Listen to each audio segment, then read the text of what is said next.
মোংলা থানার ওসি মোহাম্মদ আতিকুর রহমানের বিরুদ্ধে অপপ্রচার প্রতিবাদে সংবাদ সম্মেলন করেছেন পৌর ও উপজেলা বিএনপি। রবিবার দুপুরে মোংলা প্রেস ক্লাব মিলনায়তনে অনুষ্ঠিত সংবাদ সম্মেলনে উপজেলা বিএনপির সাধারণ সম্পাদক আবু হোসেন পনি লিখিত বক্তব্যে বলেন, বর্তমান ওসি মোংলা থানার যোগদানের পর থেকে মাদক বিরোধী কঠোর অভিযান চালাচ্ছেন। অভিযানে মাদকসহ অনেক মাদক ব্যবসায়ী আটক ও চালান হয়েছেন। কাগজপত্রবিহীন অনেক অবৈধ গাড়িও জব্দ করেছেন। এছাড়া সরকারের বিদ্যুৎ সাশ্রয় সিদ্ধান্তে যথাসময়ে দোকানপাট বন্ধ ও চুরি ছিনতাই রোধে গভীর রাতে শহরে অপ্রয়োজনে চলাচলেরও বিধিনিষেধ আরোপ করেন তিনি। তার এসব কার্যক্রমের কারণে একটি কুচক্রী মহল তার বিরুদ্ধে অবস্থান নিয়েছেন, তাই ওই মহলটি তার বিরুদ্ধে নানা ধরনের অপপ্রচার চালাচ্ছেন। তিনি আরও বলেন, দলের ভিতরে থাকা ফ্যাসিস্টের দোসররা বর্তমান সরকারের প্রশাসন তথা মোংলা থানা পুলিশ প্রশাসনের কার্যক্রম কোনোভাবেই মেনে নিতে পারছেন না, যার প্রেক্ষিতে গত 18 জুন বিকেলে পৌর মার্কেট চত্বরে পৌর বিএনপির ব্যানারে একটি মানববন্ধন অনুষ্ঠিত হয়। সেই মানববন্ধনে পৌর বিএনপির কোনো নেতৃবৃন্দ উপস্থিত ছিলেন না।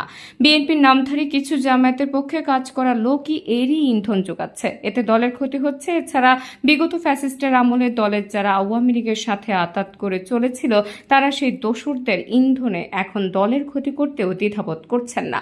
তাদের ষড়যন্ত্র রুখে দিতে অনতিবিলম্বে তাদেরকে চিহ্নিত করে সাংগঠনিক ব্যবস্থা নেওয়া হোক, দলের উচ্চ মহলে তার জোর দাবি জানাচ্ছে। সরকারের বিদ্যুৎ সাশ্রয় সিদ্ধান্তে যথাসময়ে দোকানপাট বন্ধ ও চুরি ছিনতাই রোধ গভীর রাতে শহরে আয়োজন চালানো হচ্ছে। বিধিনিষেধ আরোপ করেন তিনি।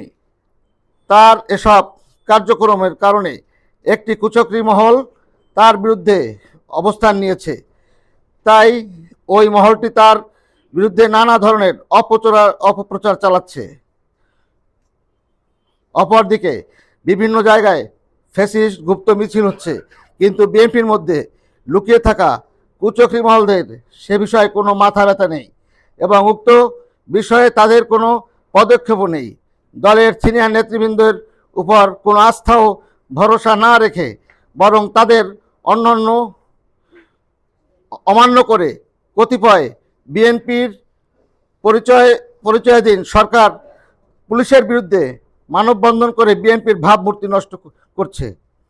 অথচ বিষয়টি নিয়ে নেতৃবৃন্দর সাথে আলোচনার মাধ্যমে মীমাংসা করা সম্ভব ছিল।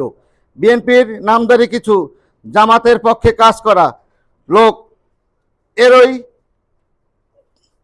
ইন্ধন যোগাচ্ছে, এতে দলের ক্ষতি হচ্ছে। এছাড়া বিগত ফ্যাসিস্ট আমলে দলের যারা আওয়ামী লীগের সাথে আতাত করে চলছিল, তারা সেই দোসরদের ইন্ধনে এখন দলের ক্ষতি করতেও দ্বিধাবোধ করছে।